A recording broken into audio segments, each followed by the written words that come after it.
প্রিয় শিক্ষার্থী, আসসালামু আলাইকুম। যথারীতি আজকে আমরা অর্থনীতি দ্বিতীয় পত্র থেকে অর্থনীতি প্রথম পত্রের দ্বিতীয় অধ্যায় থেকে পূর্ব ভোক্তা ও উৎপাদকের আচরণ এই অধ্যায় থেকে আমরা 3টি ক্লাস করেছি। আজকে আমাদের চতুর্থ ক্লাস। এই ক্লাসটি ভালোভাবে বোঝার জন্য দ্বিতীয় ক্লাসের কিছু অংশ একটু পড়ে নিলে সুবিধা হবে। তোমরা বই থেকেও দেখে নিতে পারো। আর সেটা হচ্ছে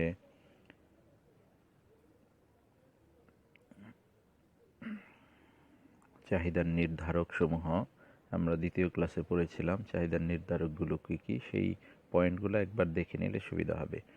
আজকে দেখি তাহলে আমরা একটু কি কি পড়ছি। আজকে আমরা পড়ছি চাহিদার সংকোচন, প্রসারণ ও চাহিদার হ্রাস বৃদ্ধি। সংকোচন আর প্রসারণ। সংকোচন বলতে আমরা কমে যাওয়াকে বুঝি, আর প্রসারণ বলতে বড় বেশি হওয়াকে বুঝি। প্রসারিত হওয়া মানে বড় হওয়া, সংকুচিত হওয়া মানে ছোট হয়ে যাওয়া। এরকম বেলুন যদি হাওয়া বেশি দেওয়া হয় তাহলে প্রসারিত হয়, এটাকে প্রসারণ বলে। আর যদি আমরা হাওয়া ছেড়ে দিই তাহলে বেলুন চুপসে যায়, সংকুচিত হয়। এরকম হ্রাস বৃদ্ধি বলতেও আমরা বুঝি বেড়ে যাওয়া, কমে যাওয়া। দুইটা শব্দ এইখানে, দুইটা জিনিস একই রকম সাধারণ অর্থে মনে হলেও সংকোচন মানে হ্রাস, প্রসারণ মানে বৃদ্ধি, এরকম একই রকম মনে হলেও কেন আলাদাভাবে পড়তে হচ্ছে সেটা একটা প্রশ্ন। আমরা সামনে পড়ার সময় এই প্রশ্নের উত্তর পেয়ে যাব। আমরা জানি যে সাধারণভাবে মানুষ একরকম চিন্তা করে, আর অর্থনীতিতে চিন্তাগুলো একটু ভিন্ন হয়। সেই জন্যই বলছি যে এইখানে সংকোচন হ্রাস একই রকম মনে হলেও, প্রসারণ বৃদ্ধি একই রকম মনে হলেও অর্থনীতিতে কিন্তু একটু ভিন্নভাবে পড়তে হবে। তাহলে আমরা আজকে পড়া শুরু করি। তোমরা দেখো, আমি তোমাদের বোঝার সুবিধার জন্য চাহিদার নির্ধারকগুলো আরেকবার লিখে নিছি। আমরা জানি চাহিদার নির্ধারকগুলো কী কী: দ্রব্যের নিজস্ব দাম, তারপরে আছে সময়, আয়, সম্পর্কিত দ্রব্যের দাম, রুচি, বাজারে ক্রেতার সংখ্যা, বিজ্ঞাপন, সরকারের ভূমিকা, আন্তর্জাতিক বাণিজ্য, আয়ের বন্টন, সঞ্চয় প্রবণতা, জীবনযাত্রার মান। এগুলো প্রত্যেকটাই হচ্ছে চাহিদার নির্ধারক। তোমরা বই থেকে আরেকবার দেখেও নিতে পারো, বা আমি বলছি যে আমার 2 নম্বর লেকচার থেকে তোমরা দেখে নিতে পারো। তোমরা লক্ষ্য করো যে এইখানে দ্রব্যের নিজস্ব দাম, এইখানে দ্রব্যের নিজস্ব দাম, এইটাকে আমি শুধু এক জায়গায় রেখেছি, দ্রব্যের নিজস্ব দাম, আর বাকি সবগুলাকে এক জায়গায় রেখেছি। এইটুক যদি তুমি মনে রাখতে পারো তাহলে আজকে দুইটা বিষয় যে আমরা পড়বো, চাহিদার সংকোচন প্রসারণ আর চাহিদার হ্রাস বৃদ্ধি, এটা তোমার কাছে খুব সহজ মনে হবে। শুধু এই জিনিসটা তুমি মনে রাখো যে চাহিদার নির্ধারকগুলোকে আমরা দুইটা ভাগে ভাগ করতে পারি। একটা হচ্ছে দ্রব্যের নিজস্ব দাম, একটা একদিকে হচ্ছে দ্রব্যের নিজস্ব দাম এই একটা, আর বাকি দিকে যদি 30টা থাকে, 50টা থাকে, 100টা থাকে, সবগুলা বাকি দিকে একদিকে, আর অন্য একদিকে শুধু দ্রব্যের নিজস্ব দাম। তাহলে আমরা প্রথমে পড়ব চাহিদার সংকোচন প্রসারণ। দুইটা জিনিস বলছি আজকে পড়ব, সংকোচন প্রসারণ, হ্রাস বৃদ্ধি। প্রথমে আমরা পড়ব চাহিদার সংকোচন প্রসারণ। এইটা পড়ার সময় আমরা একটু জেনে নেই যে চাহিদা বিধিতে আমরা কি পড়ছিলাম। সাধারণভাবে আমরা পড়ছিলাম দাম বাড়লে চাহিদা কমবে, আর দাম কমলে চাহিদা বাড়বে, অর্থাৎ বিপরীত একটা সম্পর্ক।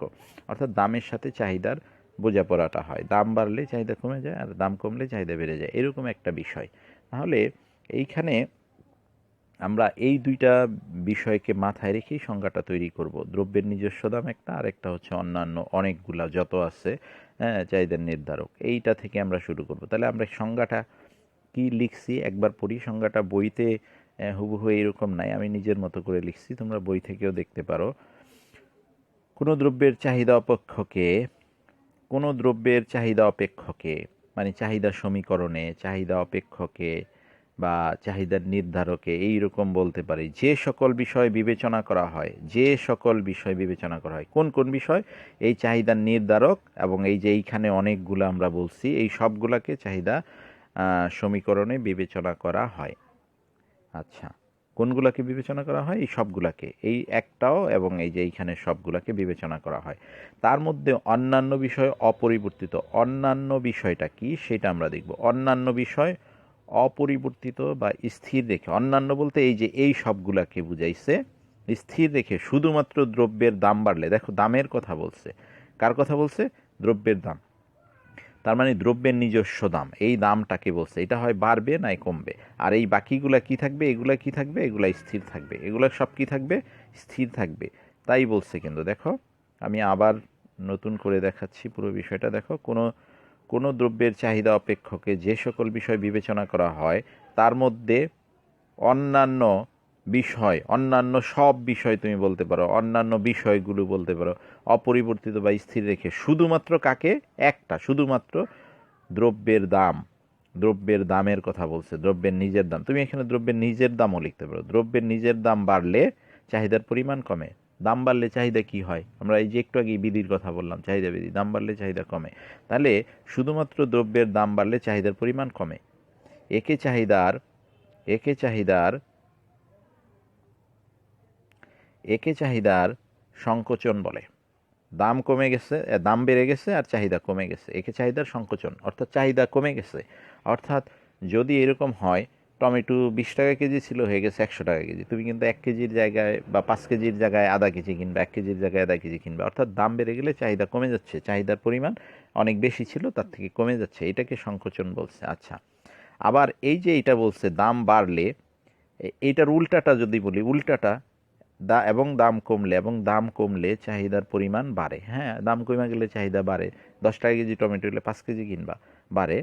একে চাহিদার প্রসারণ বলে। তাহলে সোজা কথায় আমরা বলতে পারি দামের সাথে চাহিদার যেই সম্পর্কটা, সেইটার কথাই এখানে বলছে। অর্থাৎ দাম বাড়লে চাহিদা কমে যায়, এই কমাটাকে বলে সংকোচন, আর দাম কমে গেলে চাহিদা বেড়ে যায়, একে বলছে প্রসারণ। কিন্তু শর্ত আছে যে দ্রব্যের নিজস্ব দাম, এই যে এইটা ছাড়া বাকি এই এগুলা সব কি থাকবে? স্থগিত থাকবে, স্থির থাকবে, অপরিবর্তিত থাকবে। তাহলে আমরা বুঝতে পারছি দাম কি বাড়বে কমবে, দাম এক এক জায়গায় থাকবে না, বাড়বে কমবে, এরকম একটা ঘটনা। তাহলে আমরা দেখি নিচে চিত্রের সাহায্যে। তাহলে তোমাদের কাজ হবে, তোমরা এই বিষয়টা মাথায় রাখবা, এই একটা শুধু পরিবর্তন হয় আর এগুলোর কোনো পরিবর্তন হয় না, অপরিবর্তিত থাকে, এরকম একটা ব্যাপার। আর সংজ্ঞাটাও আমরা জানলাম, অন্যান্য চাহিদার সমীকরণে বা নির্ধারকে যে বিষয়গুলো আছে, নির্ধারণ করার ক্ষেত্রে যে বিষয়গুলো আছে, এগুলার সবগুলা অন্যান্যগুলা বা সবগুলাই স্থির থেকে যদি শুধু দামটা বাড়ে চাহিদা কমে, এটাকে বলে সংকোচন। আর দামটা কমে যদি চাহিদা বেড়ে যায়, একে বলে প্রসারণ। এই বিষয়টুকু আমরা জানলাম। এখন আমরা এটা একটু চিত্রের মাধ্যমে দেখব। চিত্র আমরা তাহলে ওইখানে বলছি কিন্তু দাম পরিবর্তন হয়, দাম স্থির না, অন্য সব স্থির। দেখো, প্রথমে তোমাকে সেই যুক্তিটাই আমি দিয়ে নেই। দেখো এইখানে দুইটা দাম আছে, 5 থেকে 10। এই যে একটা তীর দিচ্ছি, দেখো তীর দিয়ে দেখাচ্ছি, 5 থেকে 10-এ যাচ্ছে, বাড়ছে। আবার 10 থেকে 5-এ আসছে, কমছে। দাম বাড়তেছে কমতেছে দুইটাই আছে কিন্তু। হ্যাঁ, এইটা তাহলে আমরা একটা জিনিস দেখলাম, দাম বাড়তেছে কমতেছে। আর দাম বাড়লে কমলে চাহিদাও বাড়া কমার কথা বলছি কিন্তু। দাম যখন বাড়ে চাহিদা কমে, এবং দাম যখন কমে তখন চাহিদা বাড়ে। দেখো এইখানেও দুইটা চাহিদা আছে, 15 এবং 25।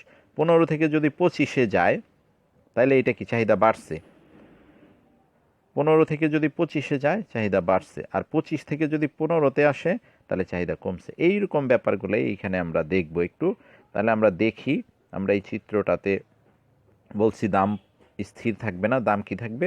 পরিবর্তন হবে। দেখো দাম এখানে 5, 10 দুইটা দাম আছে, একটা দামে স্থির নাই, যে 5-এর মধ্যেই আছে বা 10-এর মধ্যেই আছে এরকম না, পরিবর্তন হচ্ছে। তুমি ইচ্ছা করলে 5, 10-এর বদলে অন্য মানও দিতে পারো, এইখানেও অন্য মান দিতে পারো। তাহলে আমি চিত্র দেখে দেখে, চিত্রটা হচ্ছে তোমাকে দেখে দেখে পারতে হবে। হ্যাঁ, চিত্রের দিকে ভালো করে তাকাও। এইটাকে বলে চিত্রের ভূমি অক্ষ, আর এইটাকে বলে লম্ব অক্ষ। এটাকে কি বলে?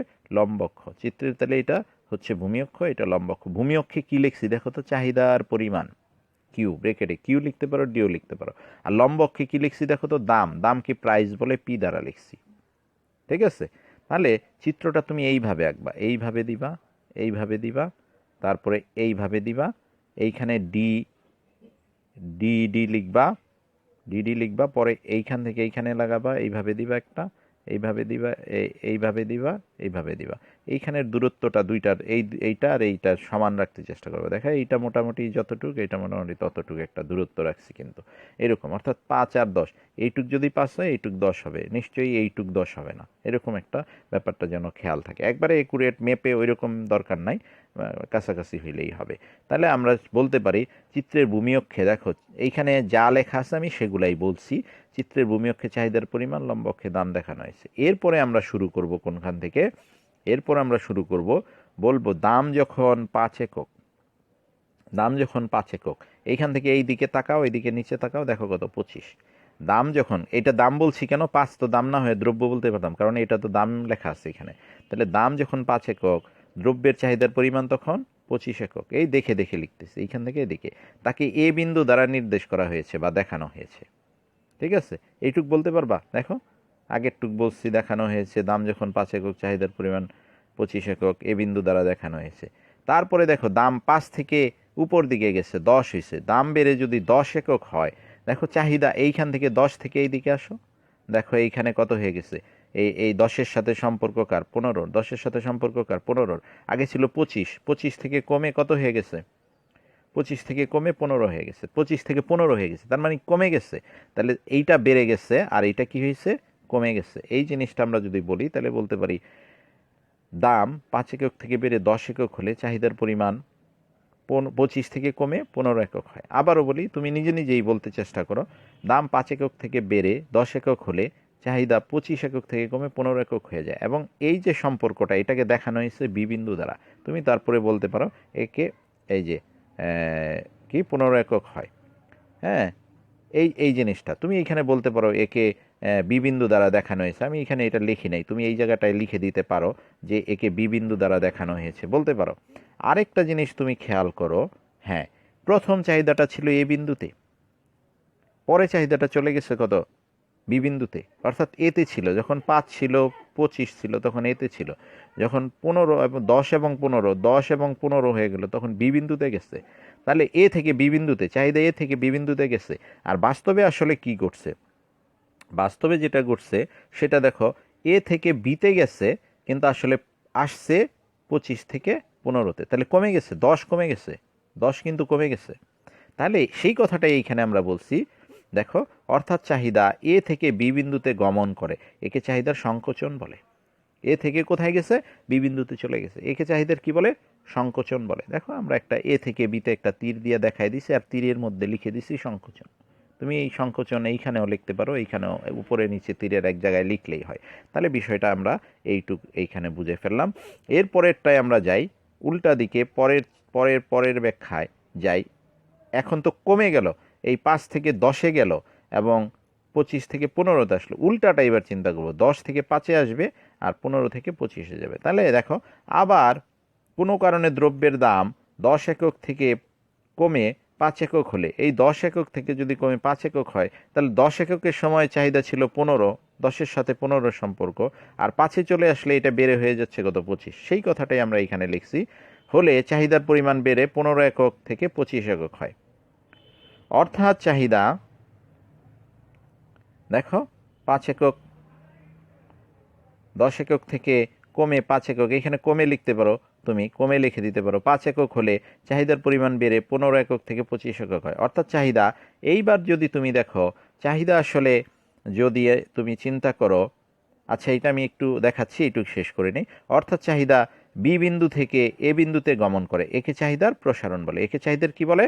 দেখো, একে চাহিদার প্রসারণ বলে। অর্থাৎ চাহিদা বেড়ে গেছে। কিভাবে বেড়ে গেছে সেই জিনিসটা যদি একটু চিত্রের এইখানে দেখাই, দেখো যখন 10 ছিল তখন চাহিদা ছিল কত? 15।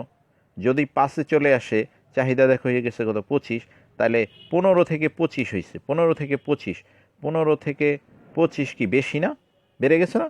প্রসারণ, বেড়ে যাওয়াকে প্রসারণ বলছে। অর্থাৎ তুমি যদি আবার একটু খেয়াল করো, দেখো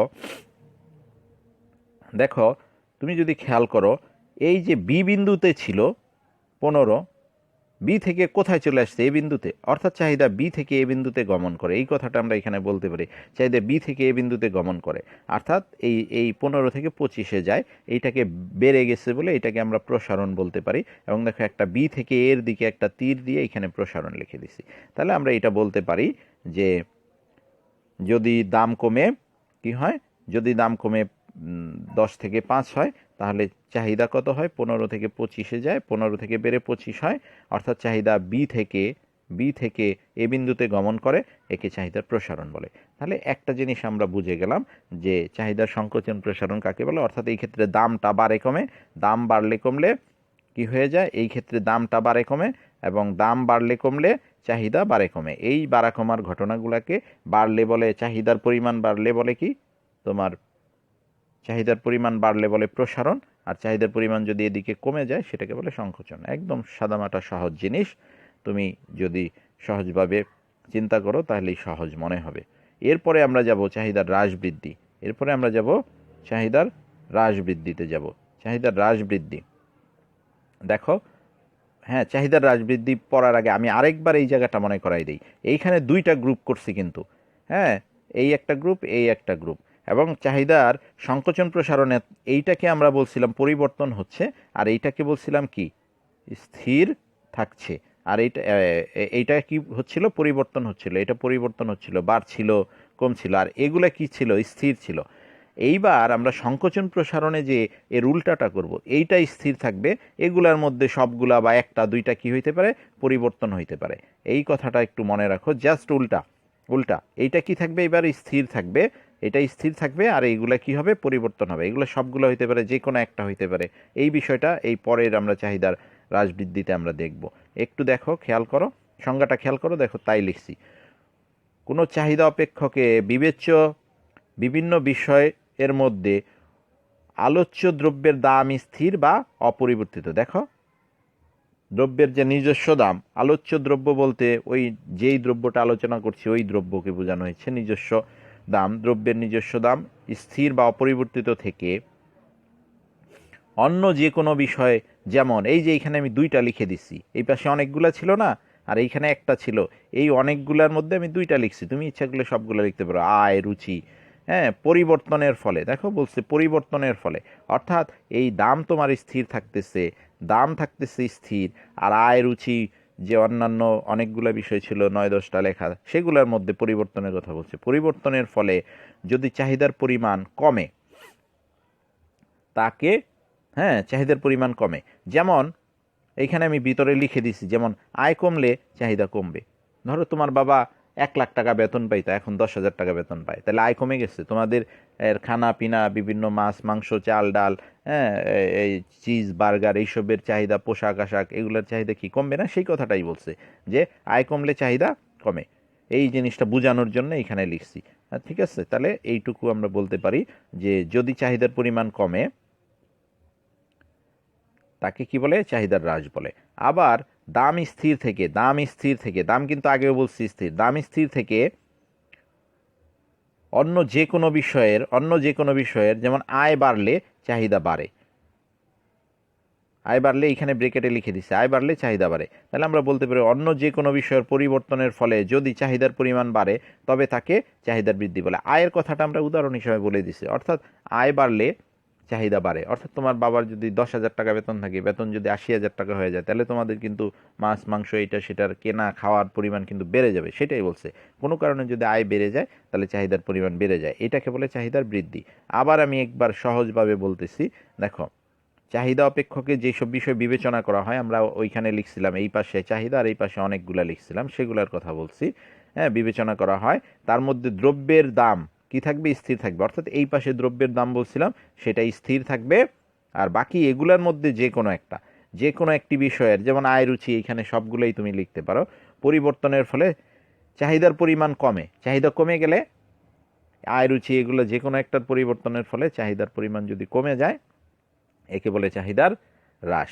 আর দাম স্থির থেকে অন্যান্য যে কোনো বিষয়ের পরিবর্তনের ফলে চাহিদার পরিমাণ যদি বাড়ে, তাকে বলে চাহিদার বৃদ্ধি। অর্থাৎ তোমার যদি বলি আমরা দাম স্থির থেকে, আয় দিয়ে যদি বলি দাম স্থির থেকে আয় কমে গেলে চাহিদা যদি কমে যায়, একে বলা হয় চাহিদার সংকোচন। আর আবার বলতে পারি দাম স্থির থেকে আয়ের পরিমাণ বেড়ে গেলে চাহিদার পরিমাণ যদি বেড়ে যায়, তাকে বলা হয় চাহিদার বৃদ্ধি। তাহলে এই বিষয়টা আমরা এখান থেকে সংজ্ঞা থেকে দুইটা জিনিস পড়ে ফেলবো, চাহিদার বৃদ্ধি কি আর হ্রাস কি, এই দুইটা জিনিস এই সংজ্ঞা থেকে আমরা স্পষ্ট বুঝে ফেলবো। এখন আমরা একটু চিত্রের মাধ্যমে যাই। চিত্রে দেখো, দাম কিন্তু একটা স্থির, আগেরটায় যেমন ছিল কত, 5 ছিল আর 10 ছিল, অর্থাৎ এইখান থেকে 5 থেকে 10-এ যাচ্ছিল, 10 থেকে 5-এ আসছিল, পরিবর্তন হচ্ছিল। এইখানে কিন্তু কোনো পরিবর্তন নাই, একটা দাম স্থির, নড়াচড়া করছে না, 9-এ, 10-এ, 15, 20-এ, 5-এ, 30-এ যাচ্ছে না, কোনো চেঞ্জ নাই। এই জন্য ওই যে উপরেই আমরা বলছি দাম স্থির থেকে, হ্যাঁ, দাম স্থির থাকতেছে। আর চাহিদা কি, পরিবর্তন হচ্ছে। এখন এই চাহিদাটা পরিবর্তন হয় কেন? কারো আয় বৃদ্ধির কারণে হইতে পারে, কারো রুচি পরিবর্তনে হইতে পারে, মৌসুম আসার কারণে হইতে পারে, ঠিক আছে, পাওয়া যায় বেশি, নানান কারণে হইতে পারে, হ্যাঁ, ক্রেতা বেড়ে গেলে হইতে পারে চাহিদা, এরকম নানান কারণে হইতে পারে। তাহলে আমরা দেখি চিত্রটা। চিত্র তো আমরা বললাম দামটা স্থির আছে আর এই দিকে পরিবর্তন হয়েছে। তাহলে আগের চিত্রের মতোই আমরা প্রথম দুইটা কথা বলতে পারি, এটা চিত্রের ভূমি অক্ষ, এটা লম্ব অক্ষ। বলতে পারি ভূমি অক্ষে চাহিদার পরিমাণ, লম্ব অক্ষে দাম দেখানো হয়েছে, শেষ। এইটুকু আমরা বলতে পারি। এইখানে দেখো দুইটা চাহিদা রেখা আছে, একটা ডিডি আর একটা ডি ওয়ান। এইটা আমরা প্রথমে আঁকবো আর এইটা পরে আঁকবো, পরে এই দাগটা দিব, দিয়ে এই স্পর্শবিন্দু থেকে ছেদবিন্দু থেকে এইদিকে দিব, এইটা থেকে এইখানে দিব। তাহলে যেহেতু এই রেখাটা প্রথমে আঁকছি, এই ডিডিটা, এই জন্য এটাকে বলবো প্রাথমিক চাহিদা রেখা। আর এইটা যেহেতু পরে আঁকতেছি, এটাকে বলবো পরিবর্তিত চাহিদা রেখা। তাহলে একটা ডিডি, একটা হলো ডিডি, একটা হলো ডিডি, আরেকটা হলো একটা হলো ডিডি আর একটা হলো ডি ওয়ান, এই দুইটা চাহিদা রেখা। তাহলে সেটাই বলছে ডিডি প্রাথমিক, ডি ওয়ান পরিবর্তিত চাহিদা রেখা। দেখো দাম দাম যখন 10 একক, এই যে ডিডি এটা প্রাথমিক চাহিদা রেখা, এই প্রাথমিক চাহিদা রেখায় কি ঘটে? দাম যখন 10 একক, 10 থেকে এই রেখাতে যাই, নিচের দিক যাও, দেখো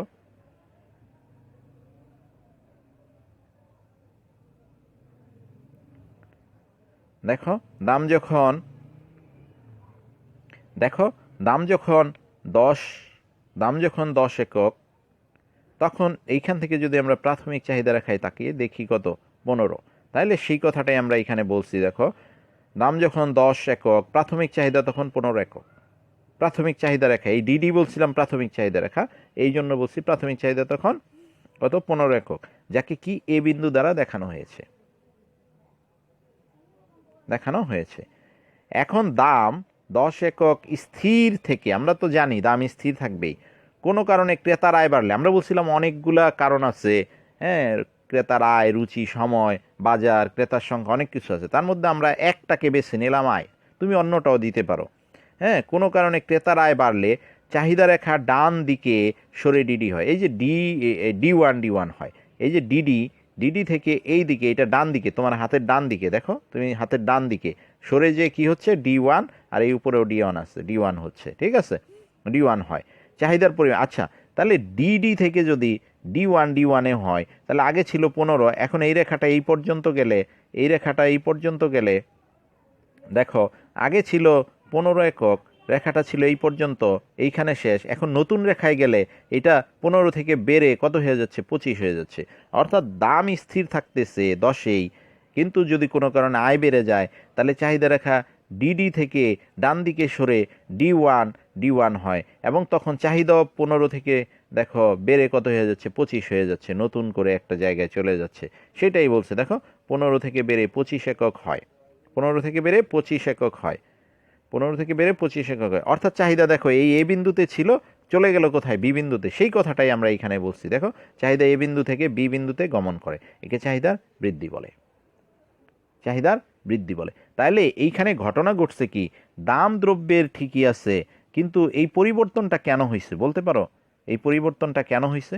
পরিবর্তনটা হয়েছে যখন আয় বেড়ে গেছে। তাহলে এর উল্টা ঘটনা আমরা বলবো, দাম স্থির থাকবে, আয় যদি কমে যায়। দেখো আবার কি বলছে দেখো,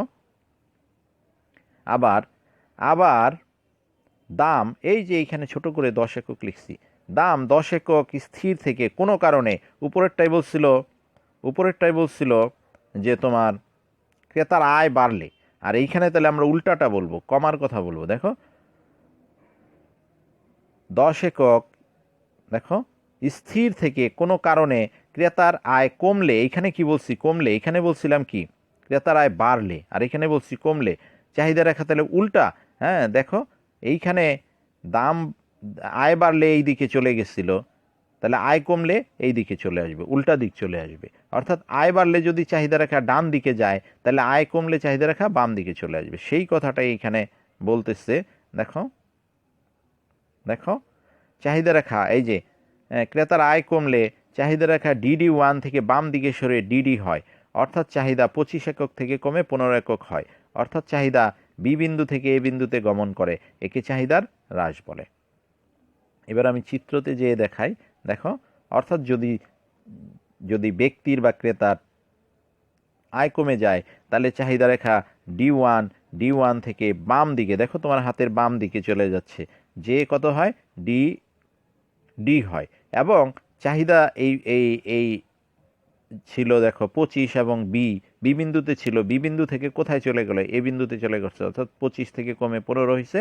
আর যদি আমরা বর্ণ দিয়ে দেখি আমরা বলতে পারি, হ্যাঁ, এদিকে বলতে পারি যে 25 থেকে কমে 15 হয়েছে, আর এইদিকে বলতে পারি চাহিদা বি থেকে এ বিন্দুতে গমন করছে। এই বর্ণটা আমরা দেখাবো, কারণ বর্ণটা দেখাইলে এই যে এইখানে আমাদের তুলনা করতে সুবিধা হয়। কারণ এই 25 আর 15 থেকে আমরা এই রেখার দুইটার তুলনা করতে পারি না, দেখাইতে পারি না। এই দেখাইতে সুবিধা হয় বি থেকে এইখানে দেখাইলে, বর্ণ দুইটা দিলে।